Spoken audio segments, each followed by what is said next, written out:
120 কাতারের মধ্যে শুধু আমাদের নবীর উম্মত তথা আমরাই হব 80 কাতার। সুবহানাল্লাহ বলেন, সুবহানাল্লাহ। 80 কাতার হবে, শুধু 80টা লাইন হবে। 120-এর মধ্যে 80 লাইনই হবে উম্মতে মুহাম্মাদিয়ার জান্নাতে যাওয়ার লাইন। আর বাকি 40টা হলো আদম আলাইহিস সালাতু ওয়াস সালাম থেকে নিয়ে হযরতে নূহ আলাইহিস সালাম পর্যন্ত 40 কাতারে বিভক্ত হবে। 40 কাতারে হবে মাত্র জান্নাতে যাওয়া।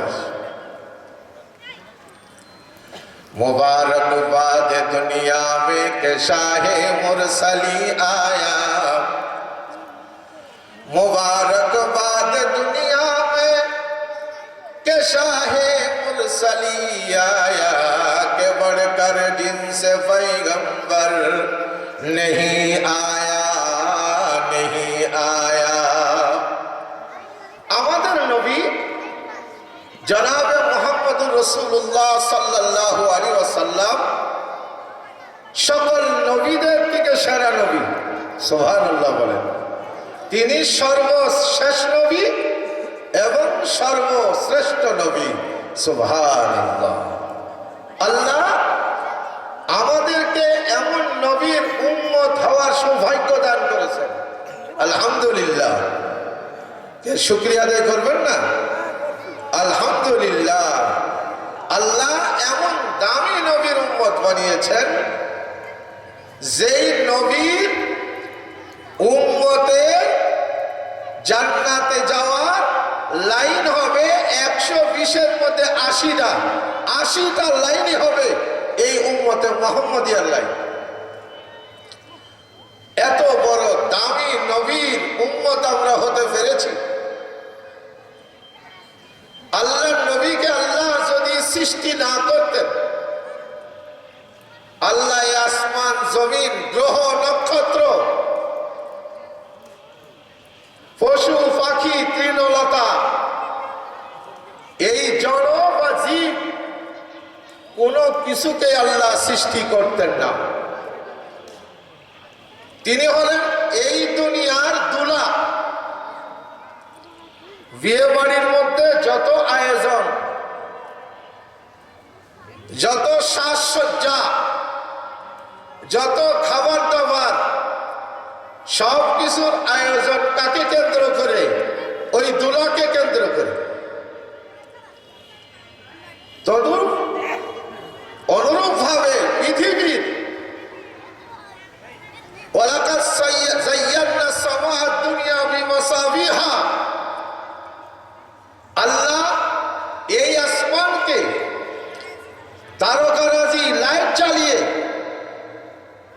রাতের বেলায় আরো বেশি আলো দিয়ে চন্দ্র, দিনের বেলায় সূর্য, এবং এই জমিনের মধ্যে সুজলা সুফলা গাছপালা, এগুলি দিয়ে আল্লাহ সাজিয়েছেন কি জন্য? ওই দুলা মুহাম্মদুর রাসূলুল্লাহকে কেন্দ্র করে।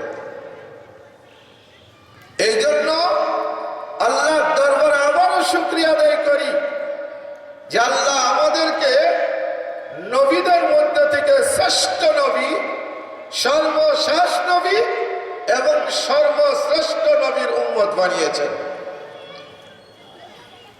এই জন্য এই নবীর প্রতি মুহাব্বত, এই নবীর প্রতি ভালোবাসা, এটা আমাদের ঈমানি দাবি।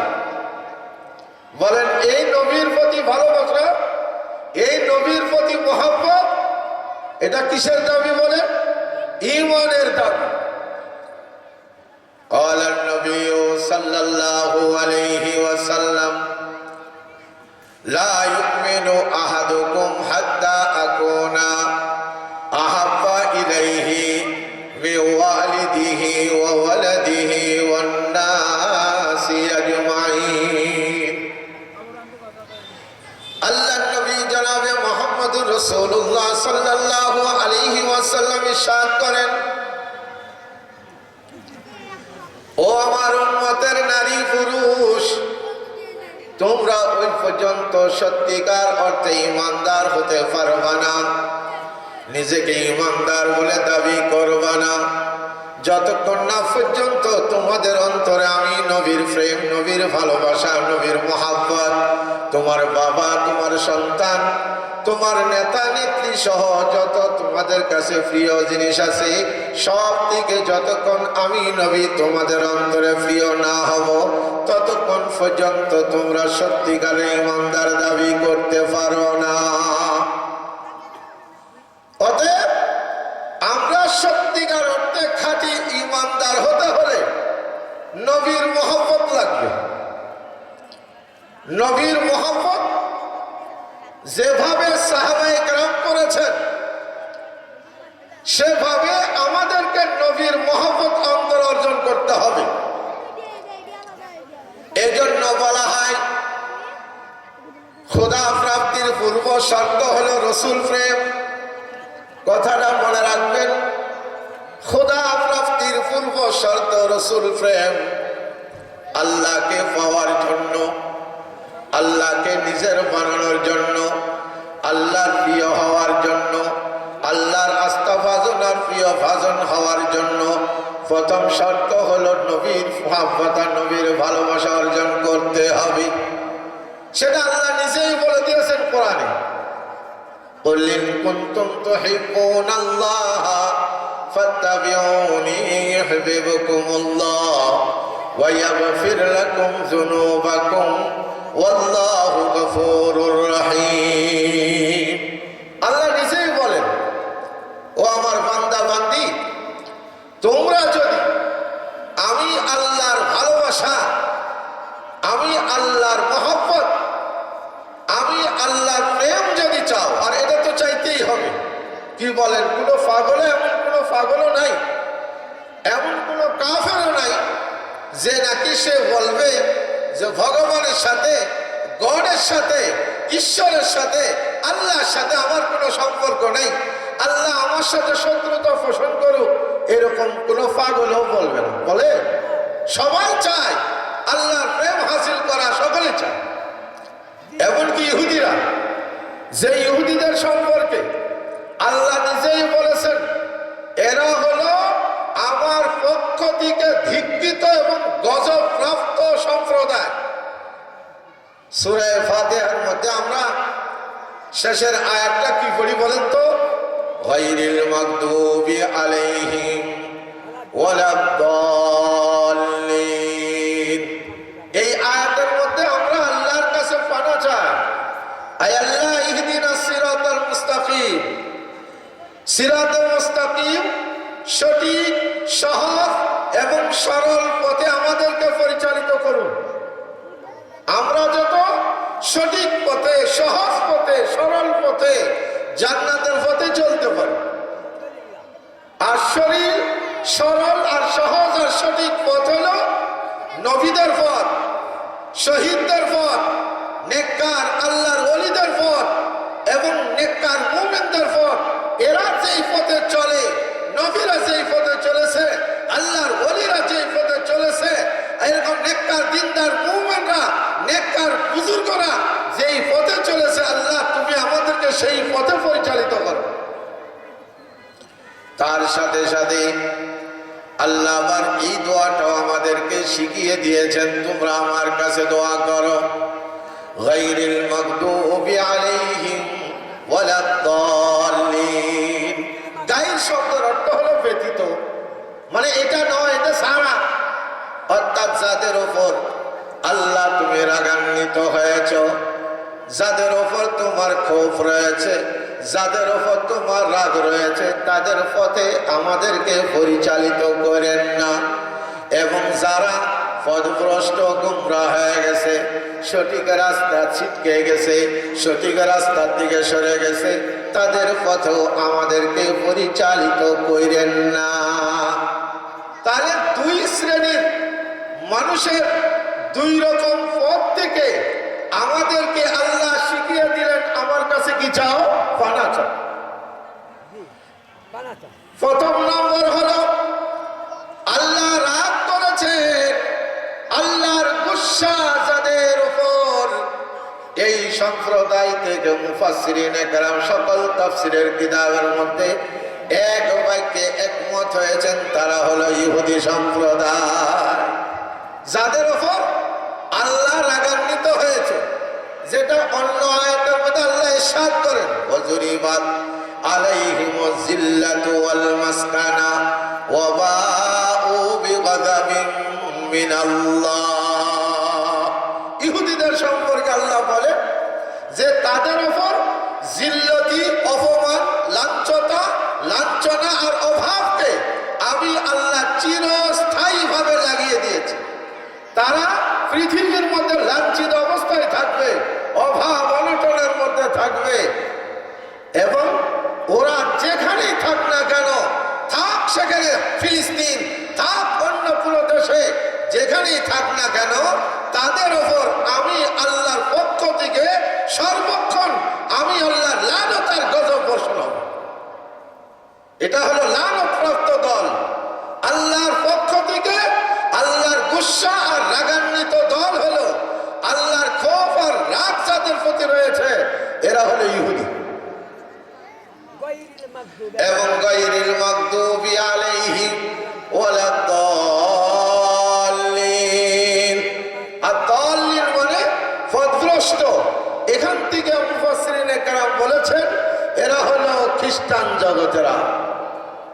আয় আল্লাহ, যারা এই ইহুদি সম্প্রদায়ের পথ এবং খ্রিস্টানদের পথ, কাফেরদের পথ ছাড়া যেই পথের উপর তুমি সন্তুষ্ট আছো, নবীদের পথ, ওলিদের পথ, নেককার ইমানদারদের পথ, শহীদদের পথ, সেই পথে আমাদের পরিচালিত করেন, এদের পথে আমাদেরকে পরিচালিত করেন না। তাহলে যে ইহুদি, এরাও আল্লাহর সাথে শত্রুতা, আল্লাহর সাথে দুশমনী, আল্লাহ তো এদেরকে ভালোবাসেন না, তারপরে তারা কি দাবি করে জানেন? নাহনু আহিব্বাউল্লাহ। ইহুদিরা বলেন পৃথিবীর মধ্যে সমস্ত নবীর উম্মত থেকে আমরা হলাম সবচেয়ে আল্লাহর প্রিয়। নাউজুবিল্লাহ। আল্লাহ বলতেছেন আমি তোকে ভালোবাসি না, আর ইহুদিরা বলে আমরা হলাম আল্লাহ সবচেয়ে প্রিয় পাত্র। অথচ আল্লাহ বলে না, আমি তোদের উপর সবচেয়ে বেশি গুসা তোর উপর রাখ। তাহলে বলছিলাম এটাই, যে একটা পাগলও ইহুদি কাফের তারা পর্যন্ত এই কথা মানতে রাজি নয় যে আমাদের সাথে আল্লাহর সাথে শত্রুতা হোক। সবাই চায় আল্লাহর সাথে মহব্বত। কি বলেন? আমরাও কি আল্লাহর সাথে শত্রুতা হোক এমন কোন পাগল আছি এখানে? আসি নাই। আমরা সবাই আল্লাহর সাথে প্রেম হোক, আল্লাহর সাথে ভালোবাসা স্থাপিত হোক, এটা আমরা চাই। আল্লাহ রব্বুল আলামিন বলেন, আল্লাহর সাথে আমি রব্বুল আলামিনের সাথে ভালোবাসা করতে হলে একটা মাধ্যম লাগবে, কারণ আমি রব্বুল আলামিন অসীম, নিরাকার। অতএব আমার সাথে মহব্বত করার সম্পর্ক তোমরা সরাসরি করতে পারবা না। নবীর মাধ্যমে, যেই নবী একদিকে মানুষ, আরেকদিকে রব্বুল আলামিনের সাথে সম্পর্ক, এমন নবীর মাধ্যমে তোমাদেরকে আমি রব্বুল আলামিনের সাথে ভালোবাসা কায়েম করতে হবে। কারণ আল্লাহর নবী একদিকে মানুষের সাথে সম্পর্ক, তিনি আব্দুল্লাহর বেটা, মা আমেনার সন্তান, এদিকে আব্দুল মুত্তালিবের নাতি, চাচা আবু তালেবের ভাতিজা, মক্কার কুরাইশ বংশের সম্ভ্রান্ত পরিবারের একজন সন্তান, সেদিক দিয়ে মানবীয় গুণ আছে। আরেকদিকে রব্বুল আলামিনের সাথে তার রয়েছে নিবিড় আর গভীর সম্পর্ক। এমন জাতের মাধ্যমে তোমরা আল্লাহর সাথে আমার সাথে সম্পর্ক কায়েম করো। অতএব কি বুঝা গেল? আল্লাহ প্রাপ্তির পূর্ব শর্ত হলো রসুল প্রেম। বলেন, কথাটা ভালো করে মনে রাখবেন। আল্লাহ প্রাপ্তি, আল্লাহকে পেতে হলে, আল্লাহ পর্যন্ত পৌঁছতে হলে, আল্লাহর প্রিয় ভাজন হতে হলে রসুলের সাথে মহব্বত কায়েম করতে হবে। আল্লাহ এটাই বলেন, কুল ইন কুনতুম তুহিব্বুনাল্লাহ, হে নবী আপনি আমার পক্ষ থেকে আপনার উম্মতের সকল শ্রেণীর মানুষকে ঘোষণা দেন, এ কথা আপনি এলান করেন, ঘোষণা দেন, যদি আপনার উম্মতের নারী পুরুষ যদি আমি আল্লাহর সাথে ভালোবাসা কায়েম করতে চাই, তাহলে সরাসরি আমি আল্লাহর সাথে কখনো মহব্বত কায়েম করতে পারবে না। তারা নবীর সাথে মহব্বত কায়েম করুক, আপনার সাথে তারা মহব্বত কায়েম করুক। আপনার আদর্শ, আপনার সুন্নতগুলি আমলের মাধ্যমে, আপনার সুন্নতের প্রতি আস্থাশীল হওয়ার মাধ্যমে আপনার সাথে যখন তাদের মহব্বত হয়ে যাবে, তখন তো বন্ধুর বন্ধু তো বন্ধুই হবে। আপনি যেহেতু আমার বন্ধু, আপনার বন্ধু যারা উম্মত হয়ে যাবে তারাও আমার বন্ধু হয়ে যাবে। কথা ঠিক কিনা বলেন? ফ্রেন্ডের ফ্রেন্ড সেও ফ্রেন্ড হয়, এটা বর্তমান ছেলেরা খুব ভালো করে বুঝে। যদি একটা কোনো অপরিচিত আপনার বন্ধুর সাথে কোনো একটা ছেলে আসলো, তাকে যদি আপনি জিজ্ঞাসা করেন এটাকে, বলে এটা আমার ফ্রেন্ড, বলে এটা তোর ফ্রেন্ড হলে তো সে তো মাই ফ্রেন্ড অলসো, সে তো আমারও বন্ধু। কারণ তোর বন্ধু, তুই আমার বন্ধু, তো তোর বন্ধু যেটা সেটা তো আমারই বন্ধু। যখন নাকি আল্লাহর হাবিবের বন্ধু হয়ে যাব আমরা, আল্লাহর হাবিব নবী মুহাম্মদুর রাসূলুল্লাহর সাথে যখন আমাদের প্রেমের সম্পর্ক হয়ে যাবে, ভালোবাসা হয়ে যাবে, কিয়ামতের ময়দানে নবী এই উম্মতের জন্য সুপারিশ করবে, আল্লাহর কাছে এই উম্মতের জন্য মাফ চাইবে। রব্বুল আলামিন এরা আমাকে ভালোবাসে, আমার বন্ধু, এরা আমার সুন্নতের জন্য, আমার দ্বীনের জন্য নিজের জীবন বাজিয়ে রেখে, আমার যে আদর্শ আপনার পক্ষ থেকে আমি যেই দ্বীন তাদের কাছে দিয়েছি, সেই দ্বীনের জন্য নিজের জান কুরবান করে, নিজের জীবন বাজি রেখে তারা সেই দ্বীনকে আমল করেছে, দ্বীন মোতাবিক চলেছে, ইসলাম মোতাবিক চলেছে। এবং আমার এই দ্বীনকে জমিনে কায়েম করার জন্যে যেভাবে আমি উহুদের ময়দানে দান মুবারক শহীদ করেছি, তারাও নিজেদের হাত কেটে দিয়েছে, নিজেদের জীবন দিয়েছে, নিজেদের গর্দান দিয়েছে, তবু এই দেশের মধ্যে ইসলাম কায়েম করার জন্য পৃথিবীর মধ্যে তারা মেহনত করেছে। আমার দ্বীনের জন্য, দ্বীন কায়েমের জন্য, ইসলাম প্রতিষ্ঠা করার জন্য তারা ঘাম ঝরিয়েছে। এই জন্য আল্লাহ, এরা আমার বন্ধু আর আমি হলাম আপনার বন্ধু, অতএব এরাও আপনার বন্ধু, এবার তাদের নাজাতের ব্যবস্থা করে দেন। আল্লাহু আকবার। আল্লাহর নবী যখন নাকি সুপারিশ করবে, আল্লাহর নবীর সুপারিশ কি অগ্রাহ্য হবে না গ্রহণযোগ্য হবে? আল্লাহর নবী যার যার ব্যাপারে, যাদের ব্যাপারে সুপারিশ করবেন, তাদের সকলের জন্য আল্লাহর নবীর সুপারিশ গ্রহণযোগ্য হবে। নবী বড় দয়ালু, বড় উম্মতের সাথে বড় দয়াল করেছেন, দয়ার ব্যবহার করেছেন পৃথিবীতেও, এবং কিয়ামতের ময়দানও এই উম্মতের ফিকির নিয়ে খালি দৌড়াদৌড়ি করবে।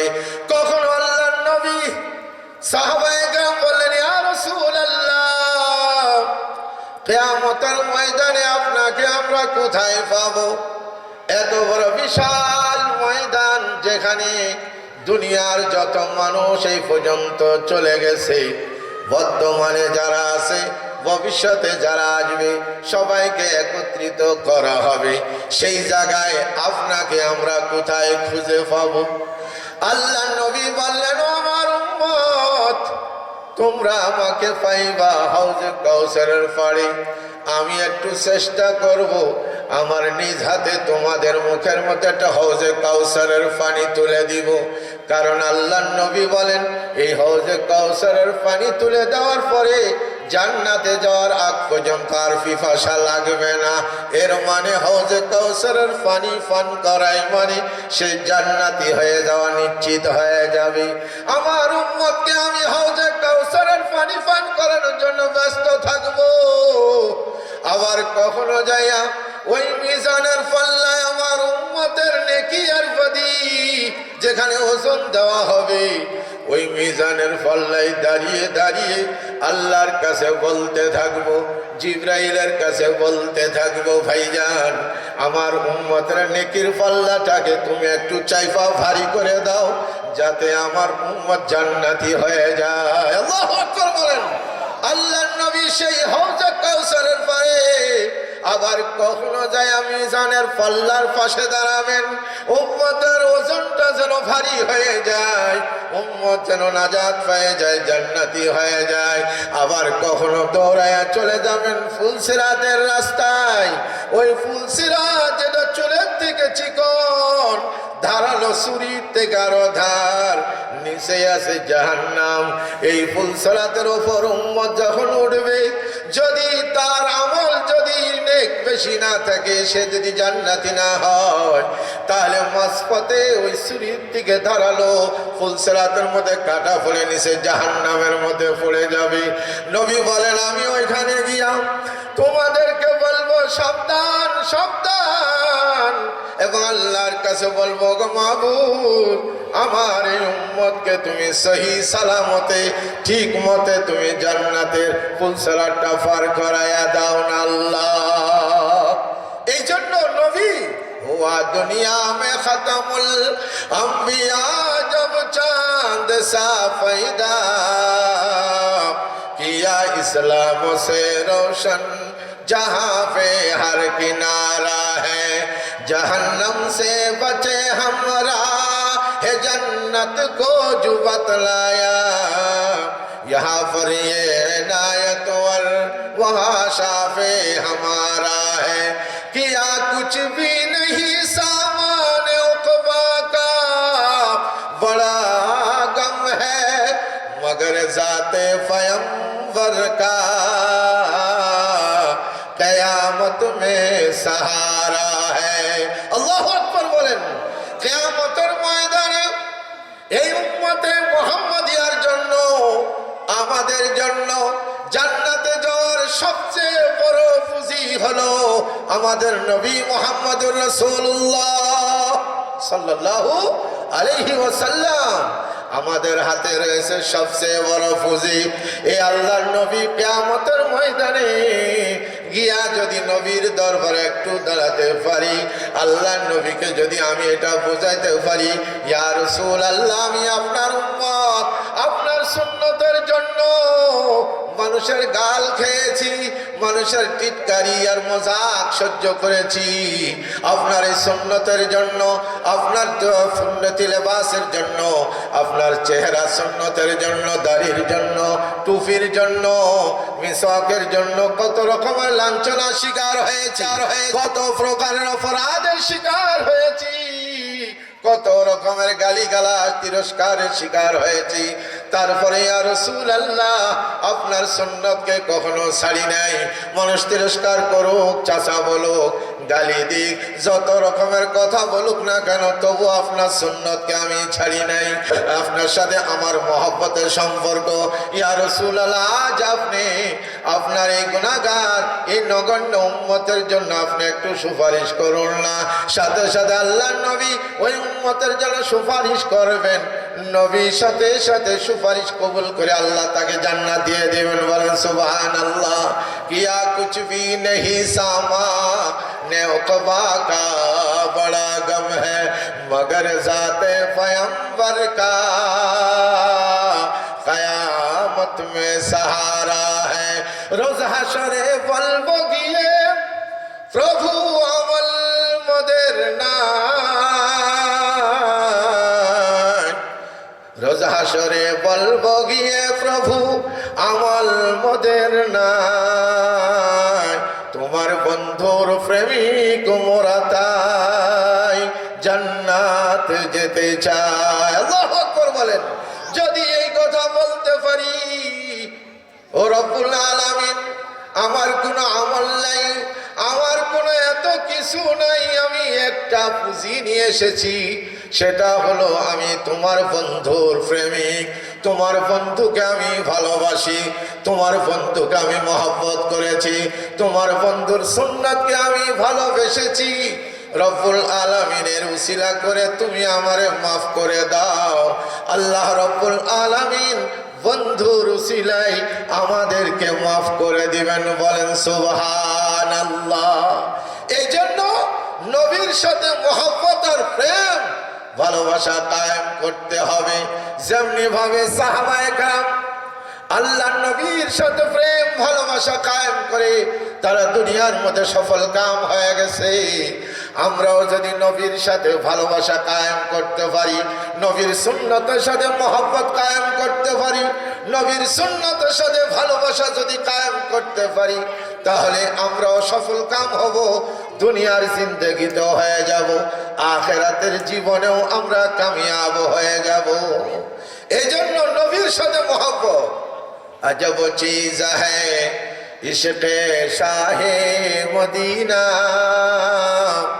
अजब चीज है इश्क़ शाहे मदीना, यही तो है इश्क़ हकीकी का जीना, है मामूर उस इश्क़ से जिसका सीना, उसी का है मरना उसी का है जीना, उसी का है मरना उसी का है जीना। দুনিয়ায় যতদিন থাকবো তো নবীর প্রেম নিয়ে বাঁচবো, যখন দুনিয়ার থেকে যাব, যাওয়ার সময় মরবো তো নবীর প্রেম নিয়েই মরবো। আল্লাহু আকবার বলেন। যতদিন দুনিয়ায় জিন্দেগি থাকে, প্রতিটা মুহূর্তে মুহূর্তে আমাদের অন্তরগুলি নবীর মহব্বতে পরিপূর্ণ থাকবে। যখন দুনিয়ার থেকে যাব, তখনও নবীর প্রেম নিয়ে মরব। আজব চিজ হ্যায় ইশকে শাহে মদিনা, यही तो है इश्क़ हकीकी का जीना, है मामूरा उस इश्क़ से जिसका सीना, उसी का है मरना उसी का है जीना। উহুদের যুদ্ধ, আল্লাহু আকবার। উহুদের যুদ্ধের মধ্যে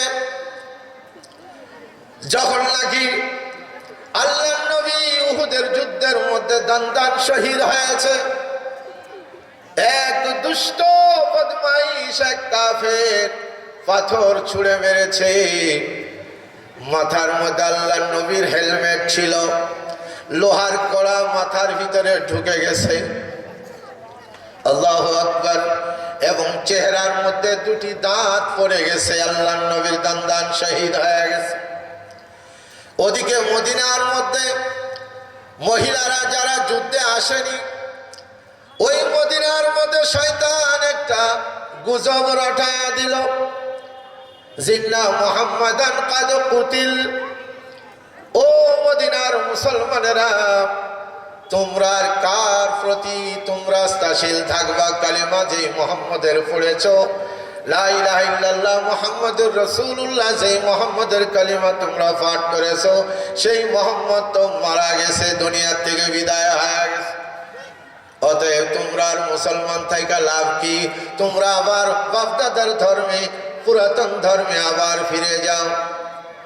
এই কথা শ্রবণ করার সাথে সাথে আল্লাহর নবীর এক আশিকা মহিলা সাহাবিয়া পাগল হয়ে গেলেন। হায় রে হায়, নবী কি সত্যি শাহাদাত বরণ করেছেন? এই সংবাদ আমরা এই গুজব শুনলাম, দেখে আসি তো কি হয়েছে। পাগলের মতো আল্লাহর বান্দি মদিনা থেকে উহুদের প্রান্তর দিকে দৌড়ানো শুরু করেছে।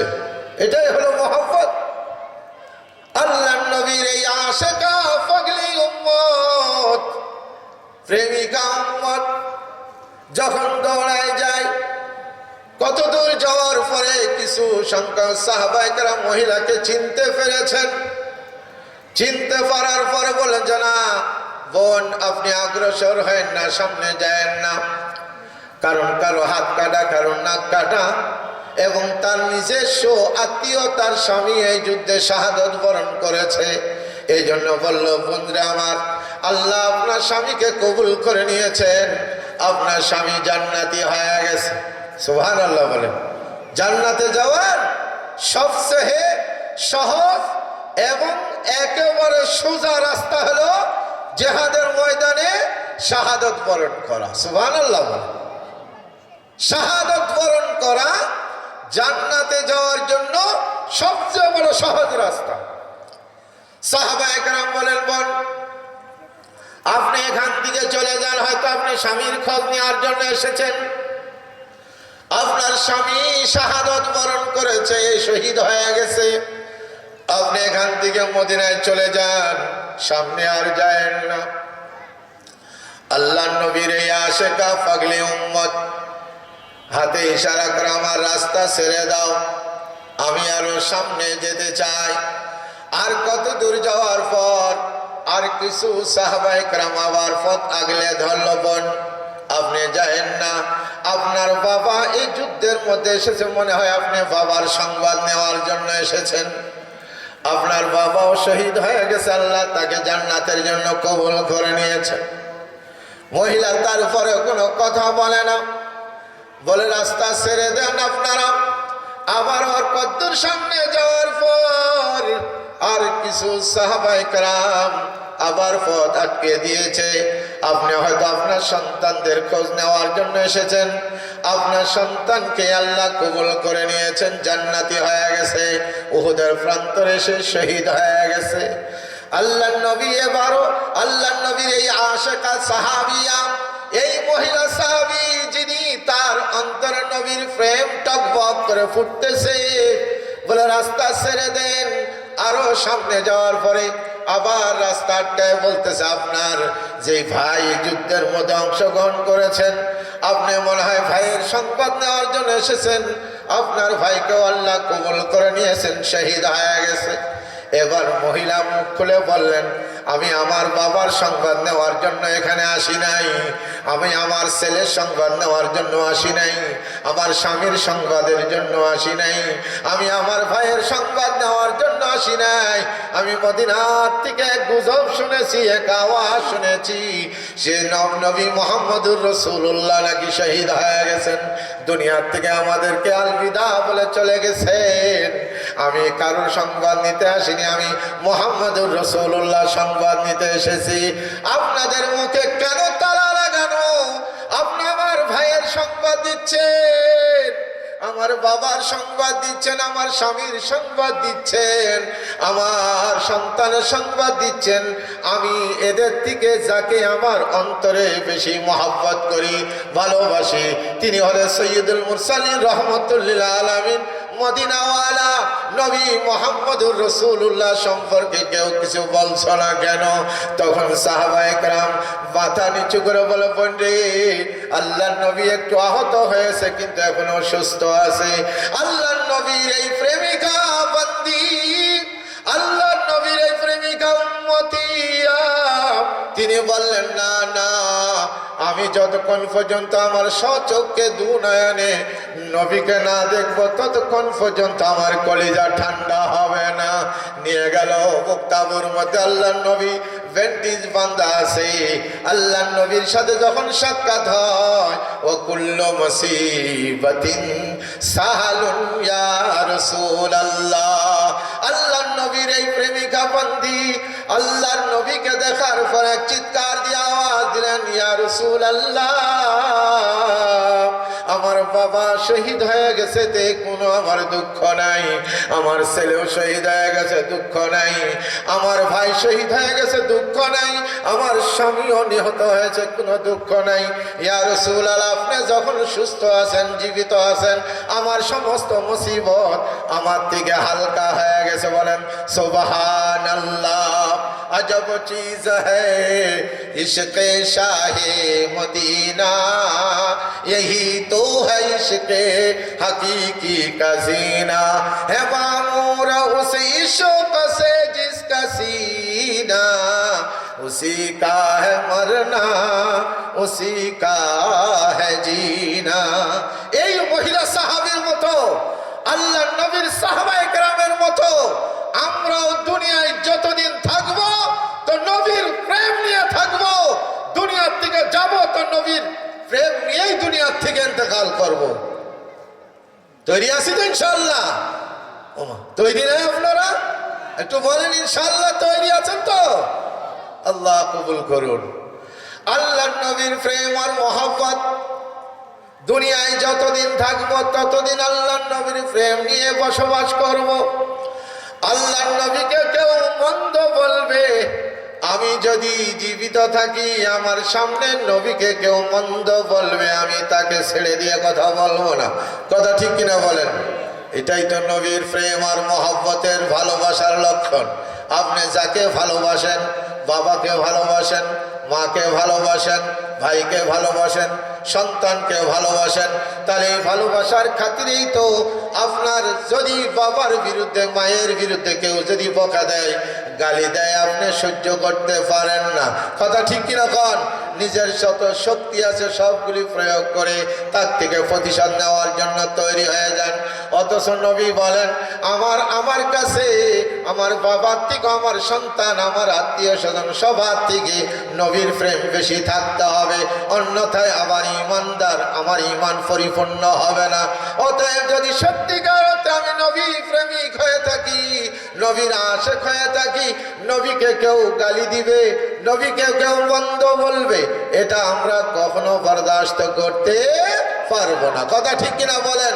ভারতের এক তরুণ একটু জিকির করেন, লা ইলাহা ইল্লাল্লাহ, জোরে।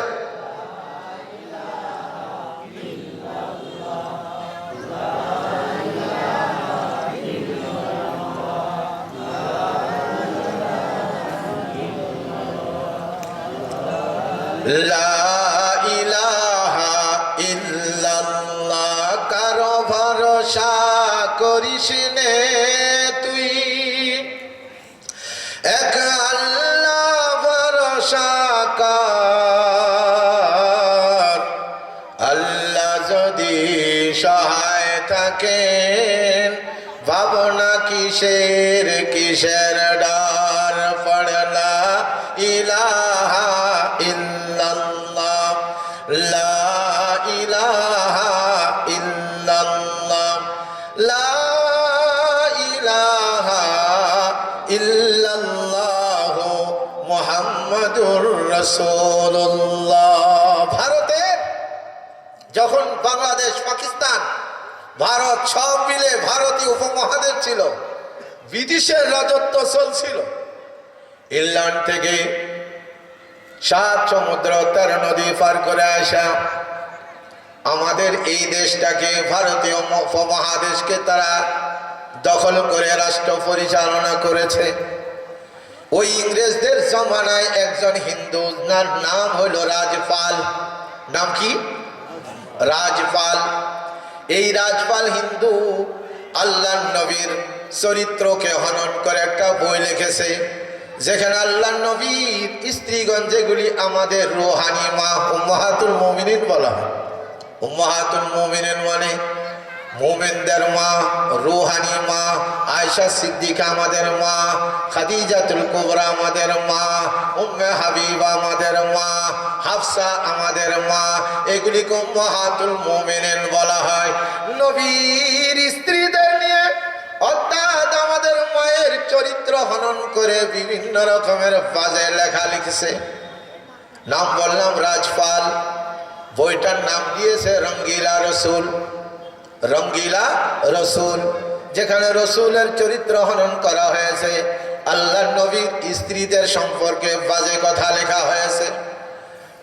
সারা ভারতের যত মুসলমান, সকল মুসলমানের হৃদয়ে রক্তক্ষরণ হচ্ছে, কিন্তু কিছু করার নেই। কারণ হুকুমত কার? ইংরেজের, রসুলের দুশ্মনের। বই লিখেছে আরেক হিন্দু, সেও রসুলের দুশ্মন, কিচ্ছু করার নেই। আল্লাহ নবীর মহব্বত আর ইশকর প্রেম যাদের অন্তরে আছে, ওই বাড়ির মস্তুরাত মহিলাদের মধ্যেও নবী করিম সাল্লাল্লাহু আলাইহি ওয়াসাল্লামের চরিত্র হনন করি এই বইয়ের লেখকের প্রতিশোধ নেওয়ার জন্য তাদেরও প্রতিশোধের আগুন জ্বলতেছে দাও দাও করে। তারাও চেষ্টা করতেছে আল্লাহ নবীর চরিত্র হনন করে যে বই লেখা হয়েছে, নবীর স্ত্রীদের সম্পর্কে বাজে মন্তব্য করা হয়েছে, তাদের থেকে প্রতিশোধ নেওয়া দরকার, প্রতিশোধ নেওয়া। সবাই চিন্তা করতে করতে একদিন আল্লাহর এক বান্দি, আল্লাহ নবীর আশিকা, বর্তমান যুগে নবীর প্রেমিকা আছে কিনা? আছে, সব যুগে আছে। আল্লাহ নবীর ওই প্রেমিকা, মহিলা, নারী, তার 17-18 বছর এক তরুণ ছেলে এখনো বিয়ে করে নাই। ওই ছেলেকে ডাক দিল, দিয়া মা নিজের হাতে একটা ছুরি হাতে দিয়ে তুলে দিল, এই ছুরিটা নিয়ে চাদরের মধ্যে লুকিয়ে যাবি এবং ওই যে বইয়ের স্টল, বই মেলা চলতেছে, সেখানে রাজপাল রঙ্গিলা রসুল নিজেই সেখান থেকে সেল দিচ্ছে, বই বিক্রি করছে। তুই ক্রেতা সেজে গিয়ে তাকে না মারা পর্যন্ত, তুই ওকে হত্যা না করা পর্যন্ত আমার সামনে তুই আমার চেহারা দেখাবি না। আল্লাহু আকবার বলেন। এমন মা মুসলমানের ঘরে ঘরে দরকার, কথা ঠিক কিনা বলেন? এই 17 বছর তরুণ ছেলে, সে তার মার আদেশ পালন করার জন্য চাদরের নিচে ছুরিটা লুকিয়ে ওই বই মেলায় চলে গেল। যাওয়ার পরে খোঁজ নিতে নিতে দেখলো একটা স্টল, বইয়ের দোকান। সেখানে রাজপাল নিজেই খুব আনন্দের সাথে হাজার হাজার বই বিক্রি হচ্ছে, সে বই বিক্রি করতেছে আর টাকা নিচ্ছে। এই আল্লাহর এই বান্দা ইলমুদ্দিন, যার নাম এই বালক, সেও ক্রেতা সেজে স্টলের সামনে গিয়ে দাঁড়াইছে। তখন বইয়ের মালিক বলে, ওই যে রাজপাল বলে, বালক তুমি কি বই নিবা? হ্যাঁ, বলে আপনার বইয়ের খুব সুনাম শুনেছি, আপনার বইটা তো নিব, আপনাকেও নিব। মনে মনে বলতেছে আর কি, বই আমার দরকার, দেন। যখন নাকি বই দেওয়ার জন্য হাত বাড়িয়েছে, সাথে সাথে রাজপাল ওই জানোয়ারকে, এই তরুণ, তার কলার ধরে নিজের দিকে টান দিয়া আস্তে করে ছুরিটা বাইর করে পেটের মধ্যে ঢুকায় ডাইনি আর বামে এটা টান দিয়ে দিয়েছে। ডাইনি আর বামে টান দিয়ে দিয়েছে। এটা নবীর মুহাব্বতের পরিচয়, আল্লাহ নবীর প্রেম, আল্লাহ নবীর মুহাব্বত যাদের অন্তরে থাকবে, কোন আইনের তোয়াক্কার দরকার নেই, কোন নিয়মতান্ত্রিকের দরকার নেই। আল্লাহ নবীর দুশ্মনকে যুগে যুগে এভাবেই হাতে আইন তুলে নিয়ে হত্যা করা হয়েছে। অতএব আল্লাহ নবীর দুশ্মনকে হত্যা করার জন্য কোন আইনের তোয়াক্কা করার কোনো দরকার নেই। বলে না যে আইনকে হাতে তুলে নিয়ে তো করতে হবে। আল্লাহ নবীর যুগের থেকে, আল্লাহ নবীর যুগেও আল্লাহ নবী একদিন মসজিদে নববীর মধ্যে করুণ সুরে ঘোষণা দিলেন, ও আমার সাহাবায়ে কেরাম, ওই ইহুদিদের সরদার কাব ইবনে আশরাফ, আরেকজন ছিল আবু রাফে, দুজনকে আল্লাহ নবী দুই সাহাবী দায়িত্ব নিলেন। ইয়া রাসূলুল্লাহ, কাব ইবনে আশরাফ এবং আবু রাফে এরা আপনাকে গালি দেয়, আপনার বিরুদ্ধে বিভিন্ন রকমের বাজে মন্তব্য করে, আপনি কি চান আমরা তাদেরকে হত্যা করে ফেলি? নবী বলেন, আমি দোয়া করি এবং আমি চাই আমাকে যারা কষ্ট দেয়, আমার বিরুদ্ধে যারা বাজে লেখালেখি করে এবং নিজের এরকম কৃতদাসী খরিদ করে আমার নামে বিভিন্ন কুৎসা রটায় নাচ গান করায়, তাদেরকে হত্যা করলে আমি খুশি হব, তোমার জন্য দোয়া রইল। আল্লাহ নবীর সাহাবী বললেন, ইয়া রাসূলুল্লাহ, তাহলে আমি কিছু মিথ্যার প্রতারণার আশ্রয় নিব, এটাকে আপনি একটা অনুমতি দিবেন? হ্যাঁ, নবীর দুশ্মনকে হত্যা করার জন্য যদি মিথ্যা কথা বলা লাগে, কোন প্রতারণার আশ্রয় নেওয়া লাগে, তারপরেও নবী অনুমতি দিলেন। তারপরে নবীর দুশ্মনকে হত্যা করো। প্রতারণা কি? যখন সন্ধ্যাবেলা ওই নেতার বিরাট একটা কিল্লা, চারিদিকে উঁচু ওয়াল, একটা গেট, যে গেট দিয়ে বাইর হয় আর ঢোকে, প্রবেশ করে আর বাইর হয়। যখন নাকি সন্ধ্যা হয়ে যায়, সূর্য ডোবার আগে যত মানুষ এবং গরু মহিষ পশু পালন নিয়ে যারা বাইরে চড়াইতে থাকে, একটা আওয়াজ দেয় যে এখন গেট, দুর্গার গেট বন্ধ হয়ে যাবে। এই দুর্গর গেট বন্ধ হওয়ার সাথে সাথে আপনারা আর কেউ ঢুকতে পারবে না, তাড়াতাড়ি ঢুকে যান। তখন তো এই দুর্গের লোকজন কারা, এর ভিতরের বাসিন্দা, এগুলো তো সব চেনে। আল্লাহ নবীর ওই সাহাবী আল্লাহ নবীর থেকে আগেই অনুমতি নিয়েছেন, ইয়া রাসূলুল্লাহ, আমি কিছু প্রতারণার আশ্রয় নিব। আল্লাহ নবী প্রতারণার আশ্রয়কে কি করেছেন? অ্যাকসেপ্ট করেছেন, হ্যাঁ করতে পারো। এই সাহাবী আস্তে করে ওদের সাথে দলের মধ্যে তিনিও ঢুকে পড়লেন। এখন ঢোকার পরে দারোয়ান তো চিনে ফেলতে পারে, আর ঢোকার পরে তার তো কোনো বাসস্থান নাই, কোনো ঘর নাই, সে কোথায় যাবে, ধরা পড়ে যাবে। এই জন্য চাদরটাকে আস্তে করে মুখ দিয়ে ঢেকে কিল্লার ভিতর ঢুকে ওয়ালের পাশে পেশাব করার নাম করে বসে পড়লেন। আল্লাহু আকবার। কোনো পেশাব নয়, পেশাব করার নাম করে যখন বসে পড়েছে, ওদিকে গেটম্যান গেট বন্ধ করে দিয়ে চাবির থোকাগুলি আস্তে আস্তে প্রতিটা দুর্গর গেটগুলি বন্ধ করে আর চাবিটা রাখে। এইভাবে সে ওখান থেকে বসে বসে সব কিছু প্রত্যক্ষ করেছে, চাবি ছাড়াটা কোথায়, আস্তে আস্তে কোথায় যায়। সেই ওই ইহুদিদের লিডার যে ওপর তলায় থাকে সেই পর্যন্ত সে সব কিছু ওইখানে বসে বসে পেশাব করার নাম করে সব প্রত্যক্ষ করে নিয়েছে। আল্লাহু আকবার বলেন। সাহাবী যখন নাকি সন্ধ্যা হয়ে গেছে, সব নিজ নিজ জায়গায় বিশ্রামে চলে গেছে। আল্লাহর নবীর এই সাহাবী তো বিশ্রামের জন্য আসে নাই, ওই নবীর দুশমনকে, ইহুদির সর্দারকে খতম করার জন্য আল্লাহর নবীর থেকে দোয়া নিয়ে এসেছে। আল্লাহর নবীর এই দুশমনকে খোঁজার জন্য আস্তে আস্তে একটার পর একটা উপরের তলায়, লাস্ট উপরের তলায় সেখানে মদ, এরকম নারী মহিলাদের নৃত্য অনুষ্ঠান চলতেছে।